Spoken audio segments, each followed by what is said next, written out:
Next question हमारा 103 बार जो पूछा गया है वो है यदि 27 ये दे रखा है, मतलब इसकी पावर है 27 की पावर 27 की घात x बटा 3 बराबर 9 है, तो x का मान ज्ञात कीजिए। 27 की घात x बटा 3 बराबर 9 हो तो x का मान ज्ञात कीजिए।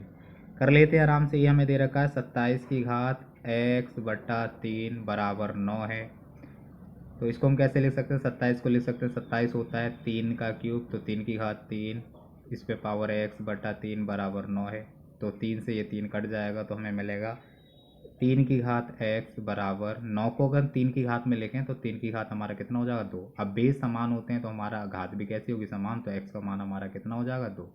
जब आधार समान होते हैं तो घात भी क्या होती हैं? समान होती हैं, इसलिए x का मान हमारा 2 हो जाएगा। ऑप्शन नंबर डी दे रखा है, डी दो में दो जो है वो डी में दे रखा है, इसलिए डी ऑप्शन हमारा बिल्कुल सही हो जाएगा।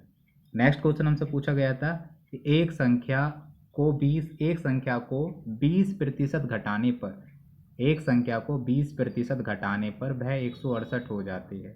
तो मूल संख्या ज्ञात कर रहे हैं, तो मूल संख्या का परसेंटेज में हम मानते हैं तो मूल संख्या को हम 100% मान लेंगे। अब इसमें से 20% घटाया है, तो 20% घटाने से हमें 80% संख्या प्राप्त होगी, और 80% जो संख्या हमें प्राप्त हुई है वो कितनी है? 168 है। तो मूल संख्या हमें निकालनी है, मूल संख्या हमारी 100 है ना, तो 100% की वैल्यू निकालनी है। 80% की वैल्यू दे रखी है 168, तो 100 की निकालनी है, 100 की निकाल लेंगे।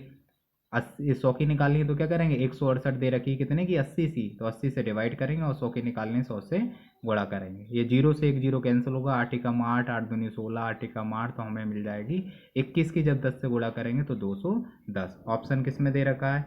ऑप्शन नंबर सी, सी हमारा बिल्कुल करेक्ट आंसर हो जाएगा। 105वां क्वेश्चन पूछा गया था कि एक वृत्त में चाप ए बी परिधि पर स्थित बिंदु डी पर 50 डिग्री का कोण बनाता है। एक वृत्त में जो चाप है ए बी, ये ए बी जो चाप है, ये चाप लगा है ए बी द्वारा, ये क्या करता है? डी बिंदु पर 50 डिग्री का कोण बनाता है। 50 डिग्री का कोण बनाया, बिंदु ए और बी पर स्पर्श रेखाएं खींची गई हैं। ए पे स्पर्श रेखा खींची गई, बी पे स्पर्श रेखा खींची गई, तो जो बिंदु पी पर मिलती है, पी पर दोनों मिली, स्पर्श रेखाओं के बीच का कोण यानी कि एंगल ए पी बी हमें निकालना है। आसानी से निकाल सकते हैं। सबसे पहले हम वृत्त पे बना हुआ कोण निकालेंगे, और हम जानते हैं, थ्योरम हमने पढ़ी है वृत्त में, कि वृत्त के केंद्र पर बना गया कोण जो होता है वो परिधि पर बने कोण का क्या होता है? दुगना होता है। ये 50 डिग्री है तो ये कोण कितना होगा हमारा? इसका दुगना यानी कि 100 डिग्री हो जाएगा। और ये कोण, ये वाला कोण आपस में कैसे होते हैं? संपूरक होते हैं, मतलब इन दोनों कोणों का योग कितना आता है? 180 डिग्री आता है, इसलिए 180 डिग्री आता है इन दोनों का योग, तो ये 100 डिग्री है, तो ये वाला कोण हमारा कितना हो जाएगा? 180 डिग्री। इसलिए एंगल ए पी बी का मान हमारा हो जाएगा 80 डिग्री। ऑप्शन नंबर कौन सा है? बी वाला, बी वाला हमारा बिल्कुल सही हो जाएगा। नेक्स्ट क्वेश्चन की बात करते हैं। 106वां क्वेश्चन जो हमसे पूछा गया है, 106वां क्वेश्चन पूछा गया है, इसमें कहा है कि स्पर्श रेखा और जीवा के बीच, एक स्पर्श रेखा है और जीवा है, ये स्पर्श रेखा हमारी हो गई, और ये हमारी क्या हो गई? जीवा हो गई। जीवा मतलब जो वृत्त की परिधि के दो बिंदुओं को मिलाने वाली एक रेखा होती है, जो वृत्त के केंद्र से नहीं जाती है, उसको जीवा बोलते हैं। तो जीवा और स्पर्श रेखा के बीच जो कोण है वो हमारा कितना है? 40 डिग्री है। तो विपरीत खंड में कोण ज्ञात कीजिए। हमने थ्योरम पढ़ी है, विपरीत खंड में जो कोण होता है वो स्पर्श रेखा और जीवा के मध्य कोण के बराबर होता है, इसलिए ये वाला जो कोण होगा विपरीत खंड में कोण, मतलब ये वाला कोण एंगल सी ए बी, ये भी कितना होगा? 40 डिग्री। थ्योरम के अनुसार ये दोनों कोण कैसे होते हैं? बराबर होते हैं, इसलिए हमारा इसका आंसर जो हो जाएगा ऑप्शन नंबर डी हो जाएगा, 40 डिग्री इसका आंसर बिल्कुल करेक्ट होगा। 107वां क्वेश्चन हमसे पूछा गया था, यदि 2x² plus a x plus 3 minus x² minus 4x plus 1 को सरल करने पर, इन दोनों को जब हम सरल करते हैं, सरल करने पर ठीक दो असमान पद हों, मतलब कितने असमान पद हों? दो असमान पद हों, तो a का मान ज्ञात कीजिए। दो असमान पद हों, जब इनको हम सॉल्व करेंगे तो 2x² plus a x plus 3 bracket खोलेंगे तो -x² minus minus plus 4x minus plus minus का एक, 2x² में से एक x² जाएगा तो हमें मिलेगा 1x² plus a x plus 4x। अगर यहाँ से x कॉमन ले लें तो मिलेगा हमें a प्लस 4x, और 3 में से एक जाएगा तो मिलेगा हमारे पास 2।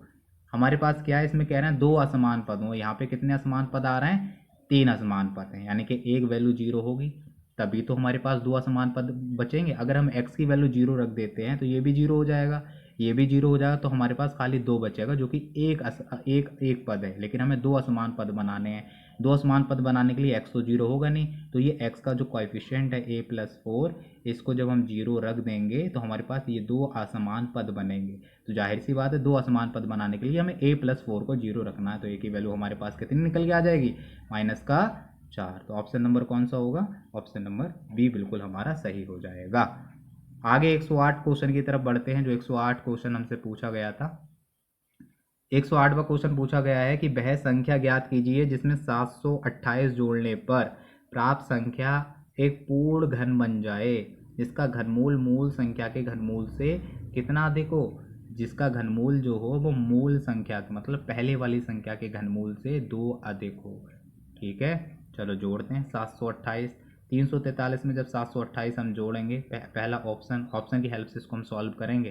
तो 728 में जब हम 343 जोड़ेंगे तो हमारे पास में कितना निकल के आ जाएगा, 8 3 11 का 1 हाथ से लगा 1, 4 2 6 और 1 7, 7 3 10, 1071, जो कि पूर्ण घन बन जाए। क्या ये पूर्ण घन होता है, 1071 घन ही नहीं होता है, तो ये वाला गलत हो गया ऑप्शन। बी ऑप्शन को चेक करेंगे, 1728 में जब हम ऐड करेंगे 728 तो हमें मिलेगा 8 8 16 6 1 2 2 4 1 5 7 7 14, 4 हाथ से लगा 1 1 और 1 2। क्या ये पूर्ण घन होता है, ये भी पूर्ण घन नहीं होता, ये भी गलत हो गया। सी वाला 512 जब हम लेंगे तो 512 में जब 728 जोड़ेंगे, पूर्ण घन बनना चाहिए, तो कितना आएगा, 8 2 16 का 6 हाथ से लगा 1 2 3 और 1 4 7 7 14, ये भी नहीं होता, तो ये भी गलत हो जाएगा। डी ऑप्शन 1000 जब हम जोड़ेंगे, 1000 में 728 जोड़ेंगे तो 1728 आ जाएगा, और 1728 पूर्ण घन होता है। कितने का होता है, ये 12 का होता है, 12 का होता है।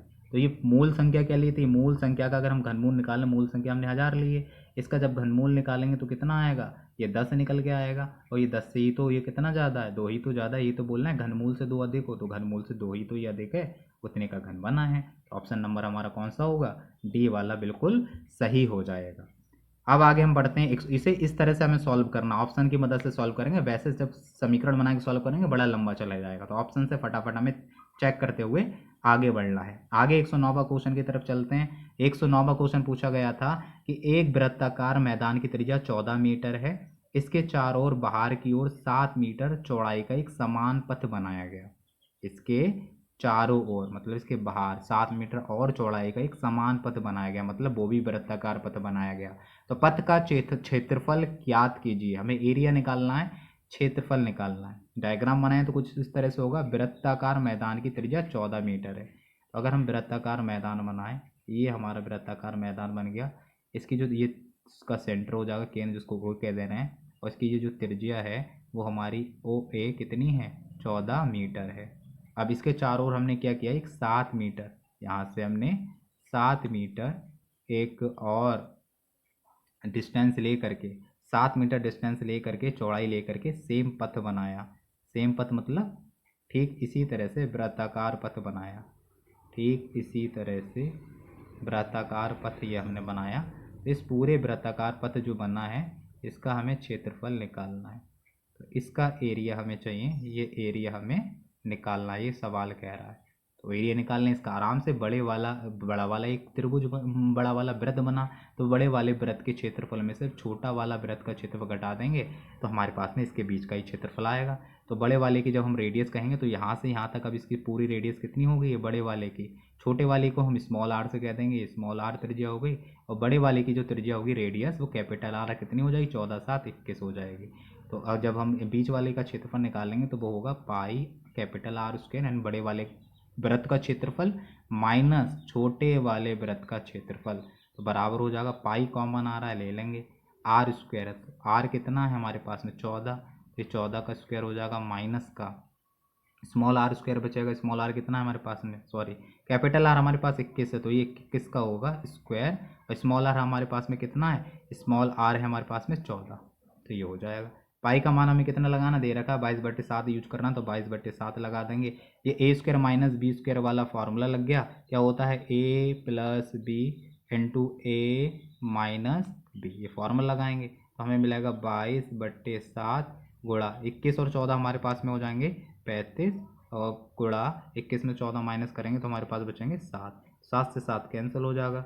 22 की 35 से जब हम गुणा करेंगे तो 22 पंजे कितना होता है 110, 110 का जीरो, हाथ से लगेगा कितना 11, 22 तियाँ 66, 66 और 11 77, यह आ जाएगा 770 वर्ग मीटर। ऑप्शन नंबर कौन सा? ऑप्शन नंबर बी हमारा बिल्कुल सही हो जाएगा। नेक्स्ट क्वेश्चन की तरफ चलते हैं। 110वां हमसे क्वेश्चन पूछा गया था, यदि x प्लस वाई बराबर 7 है और x इंटू वाई बराबर 10 है तो x प्लस वाई हमें x square plus y square हमें ज्ञात करना है। तो निकाल लेते हैं x square plus y square. जब हम एक्स प्लस वाई का होल स्क्वायर जानते हैं, क्या होता है एक्स प्लस वाई का whole square? X square plus y square plus का 2x वाई।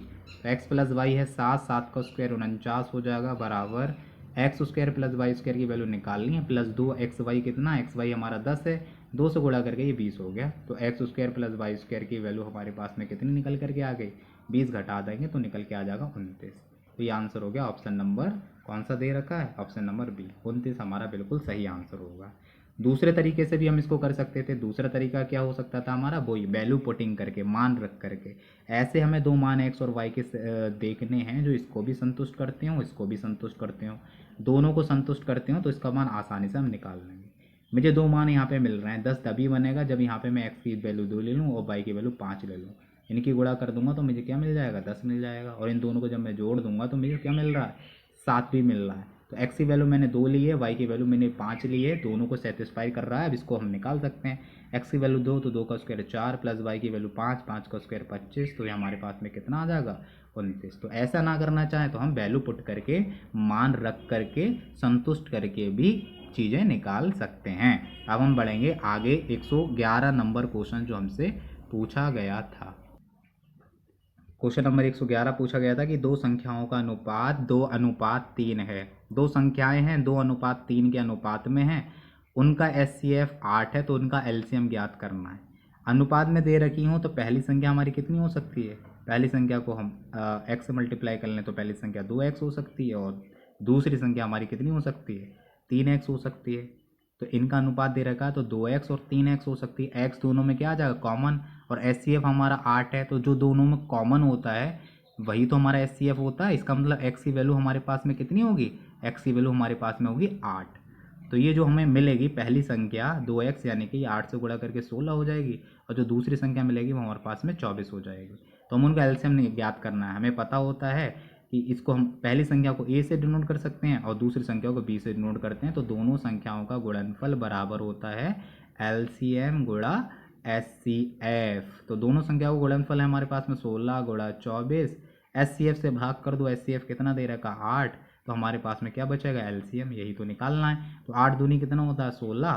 तो एलसीएम हमारे पास में कितना निकल के आ जाएगा? 24 दूनी 48। तो एलसीएम हमारे पास में निकल के आ जाएगा 48। कौन सा ऑप्शन सही है? ऑप्शन नंबर डी 48 बिल्कुल हमारा सही हो जाएगा। D option. आगे वाले क्वेश्चन की तरफ चलते हैं जो हमसे पूछा गया था। क्वेश्चन नंबर 112 पूछा गया था कि कौन सा कथन सदैव सत्य है, ये बताना है। कह रहे हैं कि प्रत्येक प्राकृतिक संख्या अपरिमेय होती है। भाई प्रत्येक प्राकृतिक संख्या अपरिमेय कहाँ होती है? परिमेय कहते तो चल जाता, ये अपरिमेय होती है। गलत, ये अपरिमेय नहीं होती। प्रत्येक परिमेय संख्या पूर्ण होती है। प्रत्येक परिमेय संख्या पूर्ण कहाँ होती है? परिमेय संख्या जैसे मैं 2/3 ले लूँ, 5/6 ले लूँ, कुछ भी ले सकता हूँ। ये पूर्ण कहाँ है? डिवाइड करूँगा तो डेसिमल में आएगी। ये भी ऑप्शन हो गया हमारा गलत। प्रत्येक परिमेय संख्या प्राकृतिक होती है। प्रत्येक परिमेय संख्या प्राकृतिक कहाँ होती है? परिमेय संख्या अगर बात करूँ तो 0 भी तो एक परिमेय संख्या होती है, लेकिन वो प्राकृतिक है नहीं है, तो ये वाला गलत हो गया। प्रत्येक पूर्ण संख्या मतलब 0, 1, 1, 2, 3 इस तरह से जो संख्याएं मिलती हैं वो पूर्ण संख्या कहलाती हैं। वो परिमेय होती हैं। हाँ, ये ऑप्शन बिल्कुल ठीक है कि प्रत्येक पूर्ण संख्या परिमेय संख्या होती है। तो ऑप्शन नंबर हमारा क्या आ जाएगा? डी। तो हमें क्या चाहिए? हमें इन संख्याओं के बारे में भी ज्ञान होना चाहिए। इससे भी क्वेश्चन पूछे जा रहे हैं। प्राकृतिक संख्या पता हो, पूर्ण संख्या पता हो, परिमेय संख्या पता हो और अपरिमेय संख्या के बारे में हमें समझ हो अच्छी से। नेक्स्ट क्वेश्चन की तरफ पढ़ते हैं जो हमसे पूछा गया था। बढ़िया क्वेश्चन है जो कि हमसे पूछा है। 113वां क्वेश्चन। इसमें कहा है कि एक समबाहु त्रिभुज में परिधि त्रिज्या और अंतः त्रिज्या का अंतर। परिधि त्रिज्या को हम बोलते हैं इंग्लिश में सर्कम रेडियस। क्या बोलते हैं? सर्कम रेडियस कहते हैं। और अंतः त्रिज्या जो होती है उसको हम बोलते हैं इन रेडियस। क्या बोलते हैं? इन रेडियस कहते हैं। तो ये एक समबाहु त्रिभुज की है। समबाहु त्रिभुज की सर्कम रेडियस और अंतः त्रिज्या का अंतर 3 सेंटीमीटर है। सर्कम रेडियस इसकी होती है हमारे पास में a अपॉन √3, अगर a मैं साइड ले लूँ किसकी, समबाहु त्रिभुज की भुजा ले लूँ तो a अपॉन √3 सर्कम रेडियस होती है और a अपॉन 2√3 ये इन रेडियस यानी कि अंतः त्रिज्या होती है। इन दोनों का अंतर हमें कितना दे रखा है, 3। इसको सॉल्व करेंगे हमारे पास में एलसीएम कितना आ जाएगा, 2√3, तो ये हो जाएगा 2a माइनस a बराबर 3। तो a की वैल्यू हमारे पास में कितनी आ जाएगी, a की वैल्यू आ जाएगी 6√3। साइड आगे हमें इसका क्षेत्रफल ज्ञात करना है, तो समबाहु त्रिभुज का क्षेत्रफल बराबर होता है समबाहु त्रिभुज का जो क्षेत्रफल होता है वो बराबर हमारा होता है √3/4 इंटू साइड स्क्वायर, मतलब साइड ए है तो ए का स्क्वायर, तो ये हो जाएगा √3/4 गुणा इसका स्क्वायर करेंगे तो 6 का स्क्वायर 36 और गुणा में कितना आएगा 3, तो ये हो जाएगा 4 नीम 36। तो क्षेत्रफल जो हमें मिल जाएगा वो मिलेगा 3 नीम 27/3, तो 27/3 सेंटीमीटर स्क्वायर। कौन से ऑप्शन में है, option number B, 27/3 centimetre square. ये बेहतर अच्छा क्वेश्चन पूछा गया था। तो हमें सर्कम रेडियस यानी कि परिधि त्रिज्या और इन रेडियस यानी कि अंतर त्रिज्या पता होना चाहिए। समबाहु त्रिभुज की हमारी सर्कम रेडियस का फॉर्मूला साइड बटे √3 और अंतर त्रिज्या इन रेडियस का फॉर्मूला साइड अपॉन 2√3 होता है। ठीक है, नेक्स्ट क्वेश्चन की तरफ चलते हैं। नेक्स्ट क्वेश्चन 114वें पे पूछा था, यदि कोई संख्या 200 से बढ़कर 266 हो जाती है, 200 से बढ़कर कितनी हो गई, 266 हो जाती है, तो प्रतिशत वृद्धि क्या है। प्रतिशत वृद्धि निकालेंगे तो क्या होती है प्रतिशत वृद्धि, जितनी वृद्धि हुई है बटे इनिशियल मान यानी कि प्रारंभिक मान और गुणा 100। तो वृद्धि कितनी की हुई, 66 की, और प्रारंभिक मान कितना था 200 गुणा 100 प्रतिशत, ये प्रतिशत वृद्धि आ जाएगी। 2 जीरो से 2 जीरो कैंसिल, 2 एकम 2, 2 तियां 6, 2 तियां 6। बहुत आसान क्वेश्चन था, तो ये आगे हमारा 33%। तो कौन सा ऑप्शन हो जाएगा, ऑप्शन नंबर सी हमारा बिल्कुल सही होगा। आगे नेक्स्ट क्वेश्चन की तरफ चलते हैं जो कि 115 पे पूछा गया था। 115 क्वेश्चन पूछा गया था कि यदि p प्लस क्यू बराबर 4 हो और p square plus q square बराबर 10 हो तो p पे पावर 4 प्लस q पे power 4 minus 2 p square Q square की हमें वैल्यू ज्ञात करनी है। वैसा ही आंसर इसको हम चाहें तो पुट करके भी इसका आंसर निकाल सकते हैं। जैसे मुझे अगर दिख रहा है, अगर मैं यहाँ पे 3 और 1 ले लूँ, p को 1 ले लूँ, q को 3 ले लूँ तो 4 हो जाएगा। p को 1 ले लूँ, q को 3 लिया है तो उसका स्क्वायर करके हमारे पास कितना आ जाएगा, 10 आ जाएगा। तो p को हमने क्या लिया है, 1 लिया है, q को कितना लिया है, 3 लिया है, तो ये सेटिस्फाइड कर रहा है बिल्कुल। अब यही वैल्यू जब यहाँ पे रखेंगे तो इसका आंसर आ जाएगा। p की जगह 1 रखेंगे तो 1 का स्क्वायर प्लस q की जगह 3 रखेंगे तो 3 स्क्वायर नहीं 4 घात है, तो यहाँ पे भी 4 घात आ जाएगी माइनस 2 p स्क्वायर यानी कि 1 का स्क्वायर q स्क्वायर यानी कि 3 का स्क्वायर आएगा। और इसको जब सॉल्व करेंगे तो 1 की घात 4 1 होती है, प्लस 3 की घात 4 करेंगे तो 81 माइनस 2 1 की घात 1 3 की घात 2 9 हो जाएगी, तो 9 दूनी 18 ये हमें मिल जाएगा। तो 81 और एक हमारे पास में 82 हो जाएगा माइनस 18, और 82 में से जब 18 माइनस होगा तो हमारे पास में कितना बचेगा, 82 में से 18 माइनस होने पे हमारे पास में बचेगा 64। तो ऑप्शन नंबर कौन सा सही हो जाएगा हमारा, ऑप्शन नंबर सी सही हो जाएगा। ये तो वैल्यू पुट करके कर सकते थे, या दूसरा तरीका ये था कि हम यहाँ से क्या करते, पहले यहाँ से p माइनस क्यू की वैल्यू निकालते, क्योंकि p माइनस क्यू की वैल्यू निकालते तब काम बनता, लेकिन वो लंबा हो जाता। फिर भी करके देख ले रहे हैं, पहले इसका हम स्क्वायर करेंगे, p प्लस क्यू का स्क्वायर करेंगे तो p प्लस क्यू का स्क्वायर बराबर होता है p square plus q square plus 2pq, 2pq। तो p प्लस क्यू 4 है, 4 का स्क्वायर 16 हो जाएगा, p square plus q square 10 है और प्लस 2pq ये ऐसे ही रहेगा। तो 2pq की वैल्यू यहाँ से निकालेंगे तो 2pq बराबर कितना आ जाएगा, 10 घटा दो 6, तो 2pq की वैल्यू 6 आ गई। अब यहाँ से हम निकालेंगे p माइनस क्यू का होल स्क्वायर, तो p माइनस क्यू का whole square is equal to कितना हो जाएगा, p square plus q square minus 2pq। तो p square plus q square कितना हमारे पास में 10 है, और माइनस 2pq कितना है 6, तो 10 में से 6 जाएगा 4। ये दूसरे तरीके से हम कर रहे हैं, एक तो ये तरीका था, एक बड़ा वाला तरीका दूसरा तरीके से। अब इसको जब हम निकालेंगे p पे पावर 4 प्लस q पे power 4 minus 2p square Q square, तो यहाँ देखते हैं ये अगर इसको p स्क्वायर का स्क्वायर कर लें प्लस q पे पावर 4 को q स्क्वायर का स्क्वायर कर लें और minus 2p square Q square ऐसे ही रहने दें, तो a square plus b square minus 2ab वाला फॉर्मूला बन के ये बन जाएगा p square minus Q square का होल स्क्वायर। इसको भी लिख लें p plus Q into P minus Q करके, तो ये बन जाएगा p प्लस क्यू का स्क्वायर और ये p माइनस क्यू का स्क्वायर। अब वैल्यू लगाने p प्लस क्यू का स्क्वायर कितना है हमारे पास में, p प्लस क्यू 4 है तो 4 का स्क्वायर 16 और इंटू पी माइनस क्यू कितना है, पी माइनस क्यू हमारे पास में, पी माइनस क्यू का स्क्वायर निकाल लिया है 4 है, तो 16 चौक कितना आ जाएगा, ये 64। तो ऐसे भी कर सकते थे लेकिन वो बढ़ा जाएगा, हम वैल्यू पुट करके करेंगे तो आसानी से हो जाएगा। तरीका ये भी है, लेकिन तरीका अगर वैल्यू पुट करके किया जाए, मान रख करके किया जाए तो वो ज़्यादा जल्दी हो जाता है, समय की बचत हो जाती है। तो इसलिए ऑप्शन नंबर सी हमारा सही हो जाएगा। आप ऐसे भी कर सकते थे। नेक्स्ट क्वेश्चन जो हमसे 116वां क्वेश्चन पूछा गया था, कि निम्नलिखित में से कौन सी प्राकृतिक संख्याएं नहीं हैं। हमें पता है जो प्राकृतिक संख्याएं होती हैं वो हमारी कहाँ से शुरू होती हैं, वो हमारी 1 से शुरू होती हैं और अनंत तक जाते हैं। प्राकृतिक संख्याएं की अगर बात करें तो 1 से शुरू होती हैं। क्या होती हैं, 1 से शुरू होती हैं, 1 2 3 और कहाँ तक जाती हैं, अनंत तक जाते हैं। तो 100 भी एक प्राकृतिक संख्या है, 25 भी एक प्राकृतिक संख्या, 1 भी एक प्राकृतिक संख्या है, लेकिन 0 एक प्राकृतिक संख्या नहीं होती। हमसे नहीं तो पूछा है, तो इसलिए ऑप्शन नंबर बी ही हमारा सही हो जाएगा। आगे नेक्स्ट क्वेश्चन जो हमसे पूछा है क्वेश्चन नंबर 117। ये क्वेश्चन पूछा है कि यदि डेटा का जो माध्य है, अभी माध्य के ऊपर पूछ लिया गया है, माध्य 11 है तो हमें जेड का मान ज्ञात करना है। हमें पता है माध्य बराबर होता है, माध्य बराबर संख्याओं का योग बटे कुल संख्याएं, संख्याओं का योग बटे कुल संख्याएं। ये माध्य का फॉर्मूला होता है, संख्याओं का योग बटे कुल संख्याएं। तो पहले संख्याओं का योग करेंगे, माध्य कितना दे रखा है 11, तो ये 11 हो जाएगा। तो हमें क्या दे रखा, 117वें क्वेश्चन में दे रखा था यदि डेटा का माध्य 11 है तो जेड का मान ज्ञात करना है। माध्य दे रखा है 11, जेड का मान ज्ञात करना, तो माध्य बराबर होता है संख्याओं का योग बटे कुल संख्याएं।